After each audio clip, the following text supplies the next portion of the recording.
Great. So it's 1 o'clock, so I might as well start. Um, hello and welcome to Near North Palliative Care Network's Let's Talk About series. My name is Michaela Noe. If you weren't here a couple of weeks ago for our webinar on anticipatory grief, I am the bereavement program intern at Near North Palliative Care Network, and today I'll just be doing a little review about a new concept called COVID-19 or pandemic grief.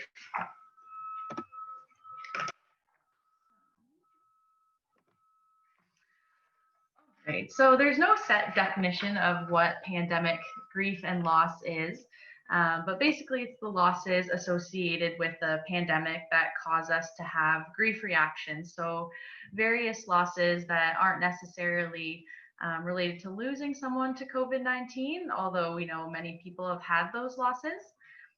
Sherry Cormier, who specializes in grief and grief mentoring, says that during this pandemic, there is a communal grief as we watch our work, healthcare, education, and economic systems, all these systems that we depend on, destabilize.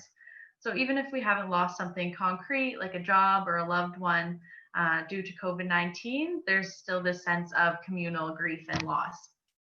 So some of these more abstract communal losses that she talks about are a loss of understanding of the world. So these can be feelings like not understanding how the pandemic works, feeling the world has kind of been flipped upside down, which relates to a loss of predictability. So the truth is there's still so much that we don't know about COVID-19. So there's that loss of predictability in the world right now. And then a loss of control. There are a lot of things about a global pandemic that we can't control. However, there are a lot of things that we can control, which I found helpful to focus on those things as much as you can. And then a loss of a sense of justice. So why is this happening? It's not fair, that kind of thing. So those are some of the losses that we may all be experiencing right now, even if there's not something concrete that we've lost due to COVID-19. And then this quote from Robert Niemeyer, he's the director of the Portland Institute for Loss and Transition. He says, the pandemic forces us to confront the frailty of such attachments, whether it's to our local bookstore or the routines that sustain us through our days. So it's okay to be grieving those small daily things that we used to do every day. Sit in twigs with friends or go to your local coffee shop, just those everyday things that we take for granted sometimes, and we think they aren't an important part of our life, but really when we lose those things, we really understand how important that routine is for us. So I really like this visual by Erica Dawsa. She's a psychotherapist based out of Toronto. So it says, it's okay to grieve your canceled trip, your baby shower, your graduation ceremony, your child's birthday party, your freedom, time with loved ones, your wedding, your birth plan, and a stable paycheck. So validating that for yourself and for others, that it's okay to grieve things like that during this time. And you're not selfish for grieving a trip or parties or graduation ceremonies or things like that. And then there's many different types of grief, but the category that COVID-19 or pandemic grief kind of falls under is ambiguous loss, which is grief related to a loss of certainty and a lack of closure. So they say many have had to physically separate themselves from various enterprises, institutions, and people, while the looming uncertainty about when or if normalcy will resume occupies a strong psychological presence.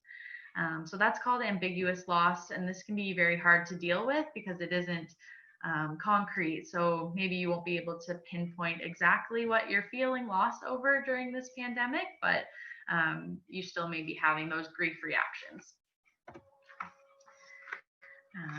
And then uncertainty, distress. So we're all having some form of loss during this pandemic and probably having some common grief reactions, maybe not sleeping well, loss of appetite, maybe an increase in our usual eating habits. Maybe you're feeling more drained, overwhelmed with the media and the news coverage that we're consuming right now.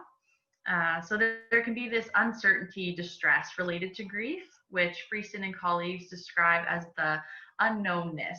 So relating to the pandemic, it's almost like anticipatory grief. We don't know what's to come, and that creates distress for us. So these grief reactions are all normal responses to an abnormal situation. So this image by Tyler Feder on the left, this person's saying, what's going on in the world? I feel like the world's ending. Nothing makes me happy. Everything is scary. And then on the right, they're recognizing my brain is doing that thing again. So I think if we can recognize and acknowledge when we're experiencing these negative emotions, then that's when we can start to feel more in control of this pandemic grief, and that can be very helpful.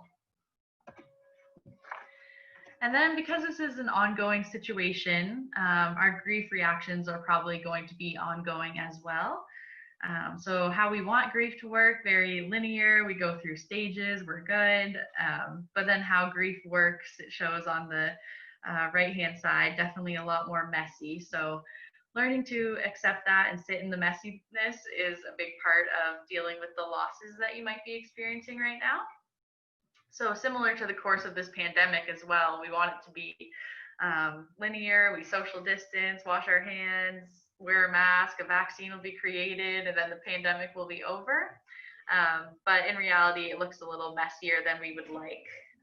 So if you're feeling great one day and feel like you've accepted the situation, you're doing well, and then the next day you're feeling angry or sad about the situation, that's definitely an okay reaction to have for sure.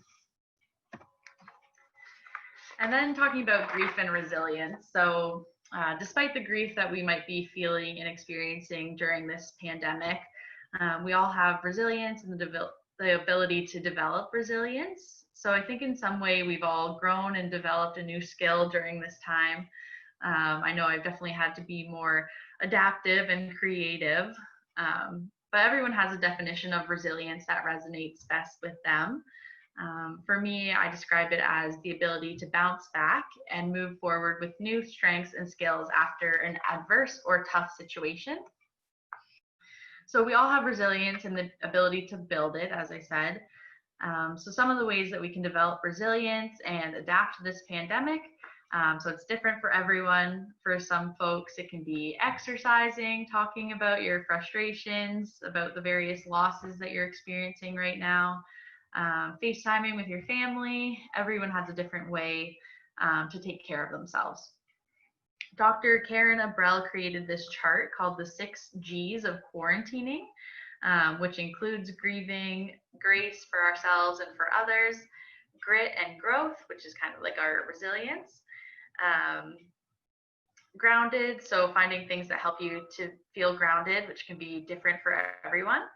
And finally, gratitude. So even if we aren't feeling it sometimes, I do find, writing at the end of the day 3 things that you're grateful for really helps us to develop that kind of positive emotions and things like that. And then I just want to leave you with some resources that might be helpful for you if you're experiencing pandemic grief. So the first is this Tolerance for Uncertainty workbook by Dr. Sachiko. So it goes through different activities if you're a person who enjoys kind of writing or writing about what you're feeling and experiencing. This could be really helpful for you in dealing with that uncertainty distress that I talked about. The University of Toronto is running a free Coursera course right now about managing your mental health during COVID-19. So that could be a helpful resource to you. And then CAMH COVID-19 discussion forum. And as well, we're always here. If you are feeling grief during this time, we can definitely offer you some support. And then those are just my references if you're interested in any of the articles that I discussed. But other than that, if anyone has any questions, they can ask now. This is going to be recorded and posted to our new YouTube channel and NPCN, as well as on our Facebook. So you can always watch it there too. But thank you for coming, and have a good day.